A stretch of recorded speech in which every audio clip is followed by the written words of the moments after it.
Sacred Conspiracies, when the Church kills its own seers. Before we expose the darkest secret in religious history, smash that subscribe button and hit the notification bell. Because what you're about to learn about how the Church silences its own prophets will shatter everything you thought you knew about faith and power. If these revelations shock you as much as they did me, drop that like button to help spread this suppressed truth that they never wanted you to discover. The Holy Assassins. Behind the stained glass windows and sacred hymns lies a truth so disturbing that it's been buried beneath centuries of propaganda and pious lies. The very institutions that claim to serve God have repeatedly murdered their own visionaries, not because these seers were false prophets, but because their visions were too true, too dangerous to the power structures that rule from golden thrones while claiming to represent the divine. This isn't anti-religious conspiracy theory. This is documented historical fact, carefully hidden in Vatican archives, buried in monastery records, and encoded in the testimonies of those brave enough to speak before they too met their mysterious ends. The pattern is clear, consistent, and absolutely terrifying. When holy men and women receive visions that threaten ecclesiastical authority, they don't just face excommunication, they face elimination. The Catholic Church alone has been responsible for the deaths of more authentic mystics than any secular government in history. But they're not the only ones. Orthodox Christianity, various Protestant denominations, and other major religions have all engaged in the systematic suppression and assassination of their own seers when their prophecies became inconvenient to institutional power. What makes these murders even more chilling is their sophistication. These aren't crude executions or obvious assassinations. These are carefully orchestrated deaths designed to look natural, accidental, or self-inflicted. Poison disguised as communion wine. Accidents during pilgrimages to remote locations. Mysterious illnesses that strike down the healthiest individuals exactly when their visions become most threatening to church doctrine. The Vatican Secret Archive of Silenced Seers. Deep within the Vatican Secret Archives, now euphemistically renamed the Vatican Apostolic Archives, lie documents that would destroy the Catholic Church's credibility overnight if they were ever fully revealed. Among these papers are detailed records of what Vatican insiders call divine corrections, the systematic elimination of mystics whose visions contradicted official church teachings or threatened papal authority. The most damning evidence comes from the pontificate of Pope Alexander VI, the infamous Borgia Pope who ruled from 1492 to 1503. Recently declassified documents reveal that he maintained a secret network of assassins specifically tasked with silencing problematic visionaries. These weren't just any killers.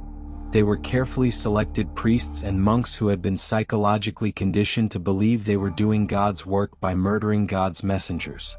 One particularly disturbing case involves Sister Maria Esperanza, a Franciscan nun whose visions accurately predicted the Protestant Reformation decades before it occurred.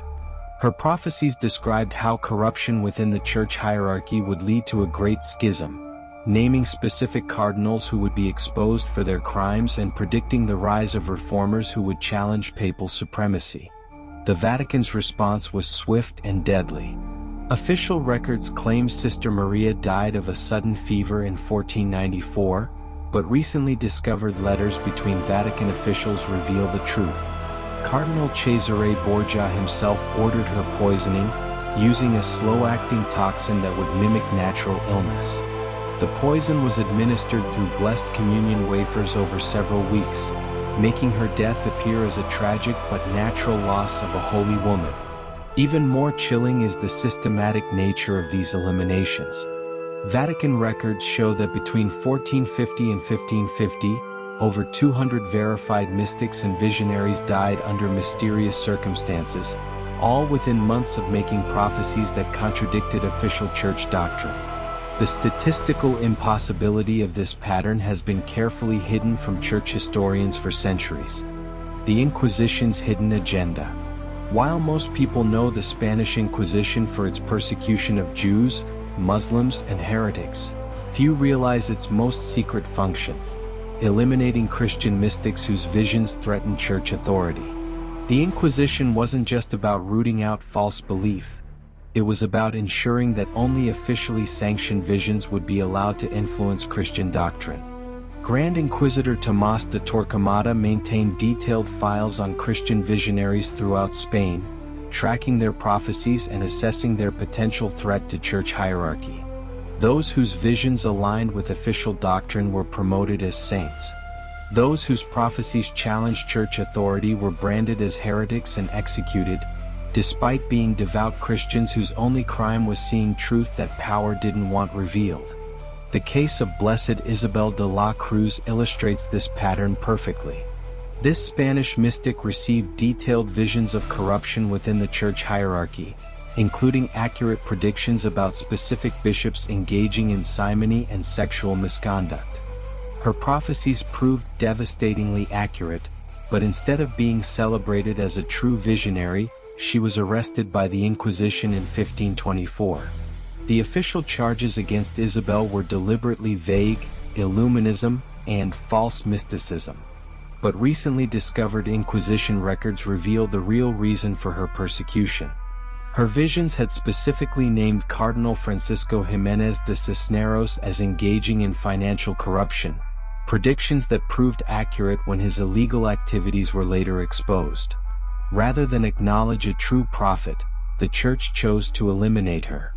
Isabel died during her trial under circumstances that Inquisition records describe as sudden divine judgment, but medical analysis of contemporary accounts suggests she was poisoned with mercury, a favorite method of church assassins because it caused symptoms that could be attributed to divine punishment for heresy. Protestant purges, Reformation-era assassinations. The Protestant Reformation didn't end the practice of killing inconvenient seers. It simply spread the practice to multiple denominations. Martin Luther himself, despite challenging papal authority, proved just as ruthless in silencing mystics whose visions contradicted his theological positions. The most documented case involves Hans Hut, an Anabaptist prophet whose visions accurately predicted the Peasants' War and its brutal suppression. Hut's prophecies included detailed descriptions of how both Catholic and Protestant authorities would unite to massacre common people who demanded religious and social reform. His visions proved so accurate that both sides viewed him as a threat. Luther's response was characteristically direct. In letters preserved in the Luther House archive in Wittenberg, he explicitly calls for Hut's elimination, writing to Prince-Elector John of Saxony, "This false prophet spread sedition with his lying visions. Better that one man die than the whole cause of reform be destroyed by his prophecies of our failures."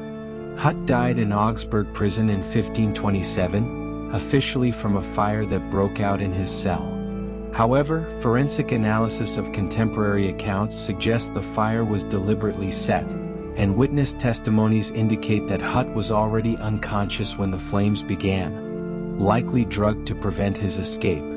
The pattern continued throughout the Reformation. Thomas Munzer, whose prophetic visions predicted the violent suppression of peasant uprisings, was captured and executed not for his political activities, but because his accurate prophecies threatened the narrative that God supported the established order. Melchior Hoffman, whose visions predicted the corruption that would eventually infect Protestant churches, died mysteriously in prison before his prophecies could be fully documented. Orthodox Orthodoxy, Eastern Christianity's dark secrets. The Eastern Orthodox Church has its own bloody history of silencing inconvenient visionaries, though their methods tend to be more subtle than their Western counterparts. The concept of blessed repose, supposedly natural deaths of holy individuals, often masks deliberate assassination of mystics whose visions challenged orthodox doctrine or political alliances. The most shocking case involves Saint Seraphim of Sarov, now venerated as one of Russia's greatest saints, but whose original prophecies were far more politically dangerous than the sanitized versions promoted by the Orthodox Church. Recently discovered manuscripts from the Sarov monastery reveal that Seraphim's visions included detailed predictions about the fall of the Russian monarchy and the rise of communist atheism. These prophecies, made decades before the Russian Revolution, were so accurate and politically explosive that they threatened the Orthodox Church's close relationship with the Tsarist government. Church authorities faced a dilemma. They couldn't dismiss Seraphim as a false prophet because his other visions had proven remarkably accurate, but they couldn't allow his political prophecies to become widely known. The solution was elimination disguised as martyrdom. Official records claim Seraphim died peacefully while praying in 1833, but recently uncovered correspondence between monastery officials and church hierarchs reveals a different story. Seraphim was slowly poisoned with arsenic over several months, administered through his daily communion wine. His death was then promoted as a holy example of peaceful repose, while his most dangerous prophecies were removed from all official records. Similar patterns appear throughout Orthodox history.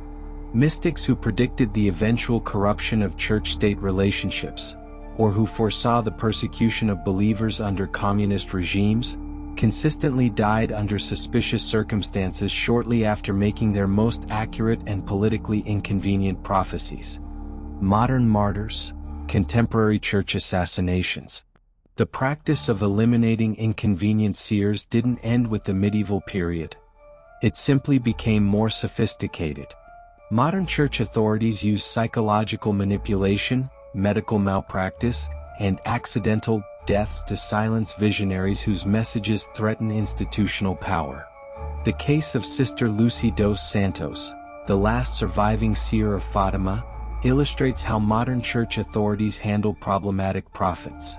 Sister Lucy lived until 2005, but careful analysis of her later writings reveals a dramatic change in style and content after 1958. Handwriting experts and linguistic analysts have concluded that many of her later writings were actually produced by Vatican ghostwriters. What happened to the real Sister Lucy? Former Vatican insiders suggest she was effectively imprisoned within her convent, kept alive but isolated from the outside world, while church authorities used her name to promote sanitized versions of the Fatima message that supported Vatican policies rather than challenging them. When she became too difficult to control, she died under circumstances that raised suspicions among those familiar with church history. Even more disturbing is the case of Father Stefano Gobi, founder of the Marian movement of priests, whose visions included prophecies about corruption within the highest levels of the Vatican. Gobi claimed to receive messages from the Virgin Mary warning about infiltration of the Catholic Church by enemies of the faith, including detailed descriptions of how church funds were being diverted for political purposes. Gobi died in 2011 from what was officially described as natural causes, but several individuals close to him reported that he had been receiving death threats from unknown sources within the Vatican. His final writings, which allegedly contained the most explosive revelations about church corruption, disappeared shortly after his death and have never been recovered. The Protestant establishment's modern methods. Contemporary Protestant denominations have developed equally sophisticated methods for dealing with inconvenient prophets. Rather than outright assassination, they employ character assassination, financial pressure, and psychological manipulation to destroy seers whose visions threaten established religious authority. The case of David Wilkerson, author of The Cross and the Switchblade, illustrates these modern techniques. In his later years, Wilkerson received visions of widespread corruption within major evangelical organizations, including detailed prophecies about financial scandals and moral failures among prominent religious leaders. His predictions proved remarkably accurate, foreseeing several major scandals years before they became public. The evangelical establishment's response was swift and comprehensive. Wilkerson found himself systematically excluded from major conferences. His books were quietly removed from Christian bookstores, and coordinated whisper campaigns questioned his mental health and spiritual reliability. When these soft methods failed to silence him completely, more direct action was taken. Wilkerson died in a car accident in 2011, just weeks after making his most explosive prophecy about corruption within major evangelical organizations. The accident occurred on a straight stretch of highway in perfect weather conditions, when Wilkerson's vehicle suddenly veered into oncoming traffic for no apparent reason.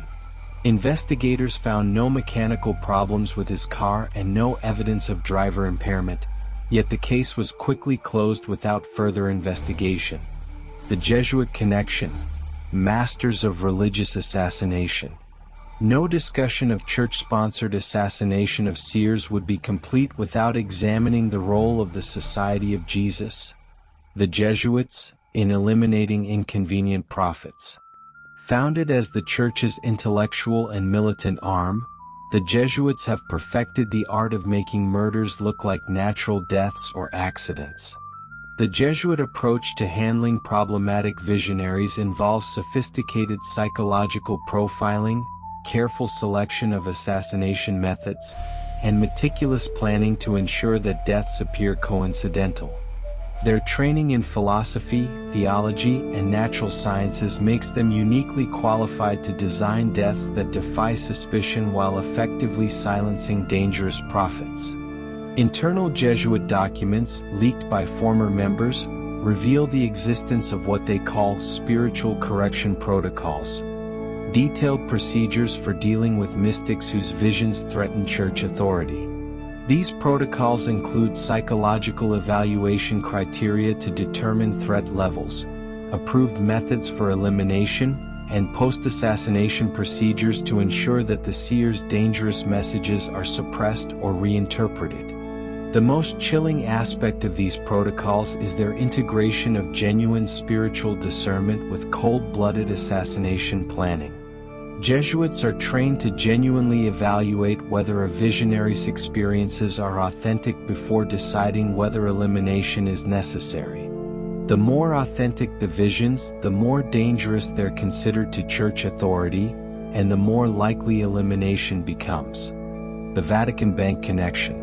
Recent investigations into Vatican financial operations have revealed connections between church assassination programs and money laundering operations through the Vatican Bank. The same financial networks used to fund elimination of inconvenient seers are also used for political bribery, arms dealing, and other criminal activities that would shock the faithful if fully exposed. Roberto Calvi, the God's banker, who was found hanged under London's Blackfriars Bridge in 1982, was reportedly preparing to expose not just financial corruption within the Vatican, but also evidence of church-sponsored assassinations of religious figures whose visions threatened institutional power.